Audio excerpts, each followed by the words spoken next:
অভিনব আয়োজনে হারের বৃত্তে থাকা টাইগারদের বরণ করে নিল ডাম্বুলা। নিজস্ব ঐতিহ্য এবং সংস্কৃতি মেনে এদিন অভ্যর্থনা জানানো হয় বাংলাদেশি ক্রিকেটারদের। শ্রীলঙ্কায় টেস্ট ও ওয়ানডে সিরিজ খোয়ানোর পর টি-20তেও বিপাকে বাংলাদেশ দল। ক্যান্ডিতে 3 ম্যাচ সিরিজের প্রথম টি-20তে বাজেভাবে হেরেছে সফররতরা। এবার সিরিজ বাঁচানোর মিশনে ডাম্বুলায় পৌঁছেছে লিটন দাসের দল। আজ সন্ধ্যায় অনুশীলন করার কথা রয়েছে বাংলাদেশের। 13 জুলাই রাঙ্গেরি ডাম্বুলা ইন্টারন্যাশনাল স্টেডিয়ামে দ্বিতীয় টি-20তে লঙ্কানদের মুখোমুখি হবে বাংলাদেশ। চলতি সফরে এই ভেন্যুতে এটিই প্রথম ম্যাচ। নতুন ভেন্যুতে দুঃসময় পেছনে ফেলার প্রত্যয় ফিল সিমন্স শিষ্যদের। সিরিজের শেষ টি-20 হবে কলম্বোতে।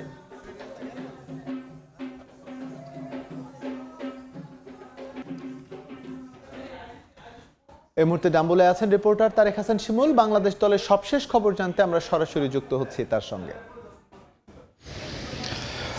গোটা শ্রীলঙ্কা সফরে এখন পর্যন্ত যদি হিসেব করি তাহলে একটা ম্যাচ ড্র, যেটি গলে প্রথম টেস্টে ড্র করেছিল, তাছাড়া দ্বিতীয় ওয়ানডেটি কলম্বোতে বাংলাদেশ জয় পেয়েছিল। তারপর বাকি যে ম্যাচগুলো খেলেছে সেক্ষেত্রে বলতে হয় যে একেবারে ছন্ন ছাড়া পারফরমেন্স, লড়াইয়ের মানসিকতাটাও আসলে ক্রিকেটারদের খুব বেশি দেখা যায়নি। যেমনটা আসলে বলতে হয় যে নতুন বাংলাদেশের সূচনার যে একটা এখান থেকে করার যেই প্রত্যয় বা প্রতিশ্রুতি বাংলাদেশ দলের মাঝে দেখেছিলাম আমরা, সেটা আসলে মাঠে খুব বেশি কার্যকর হয়নি।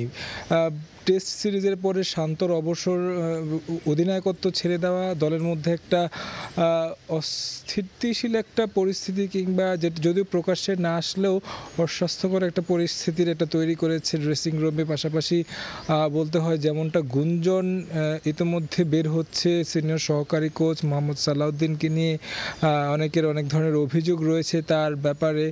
এই বিষয়গুলো তো আছেই, তবে টি-20 সংস্করণটায় বাংলাদেশ কিন্তু এমনিতেও খুব বেশি ভালো খেলে না, এবং কি লিটন দাসের অধিনায়কত্বে যেমনটা ইউএই তারপর পাকিস্তানে দেখেছি, খুব বেশি পরিবর্তন আসলে শ্রীলঙ্কাতেও হয়নি। প্রথম ম্যাচটি খেলেছে ক্যান্ডিতে, সেখানকার পরিবেশ কিংবা আবহাওয়ার কথাও যদি বলি সেক্ষেত্রে মোটামুটি কাছাকাছি একটা আবহাওয়া বাংলাদেশের সাথে। বলতে হয় কলম্বো কিংবা গল বা অন্যান্য শহরগুলোতে, অথবা এখন যে আসলে ডাম্বুলাতে বাংলাদেশ দল আছে, এখানেও কিন্তু গরমের পরিস্থিতিটা অনেক বেশি পরিমাণটা। সেই জায়গা থেকে ক্যান্ডির পরিবেশটা কিন্তু ভালো ছিল, বাংলাদেশ দলের জন্য স্বস্তির ছিল।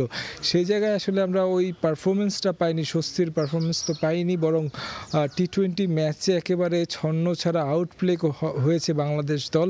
যেখানে আসলে বাংলাদেশের ব্যাটসম্যানরা রান তুলতে খাবি খেয়েছে, সেক্ষেত্রে আমরা দেখেছি যে শ্রীলঙ্কান ব্যাটসম্যানরা একেবারে স্বাচ্ছন্দ্যে বাংলাদেশের পরীক্ষিত যারা বোলার রয়েছে তাদেরকে আসলে তুলুধুনু করে কিন্তু রান তুলেছে। এই জায়গাটাই আসলে পার্থক্য, ইন্টেন্টের যেই প্রশ্নটা আসে সেই জায়গায় আসলে আমরা কতটা শো করতে পারছি। এখন পর্যন্ত যেমনটা মনে হচ্ছে আগামীকালকে এখানে আরও একটি ম্যাচ রয়েছে ডাম্বুলায়, দ্বিতীয় টি-20 সিরিজে টিকে থাকতে হলে বাংলাদেশ দলকে আসলে এই ম্যাচ জিততেই হবে।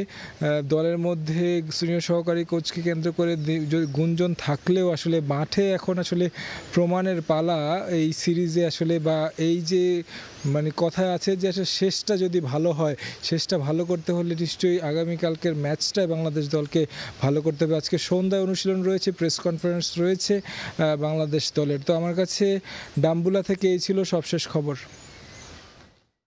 তারেক হাসান শিমুল আমাদের সঙ্গে যুক্ত হয়েছিলেন ডাম্বুলা থেকে, জানাচ্ছিলেন আগামীকাল যে বাংলাদেশের দ্বিতীয় টি-20 রয়েছে, সেই টি-20 ম্যাচ সামনে রেখে দল এবং টিম ম্যানেজমেন্টের মধ্যে যে একটা জটিলতা হয়েছে তার সবশেষ তথ্য।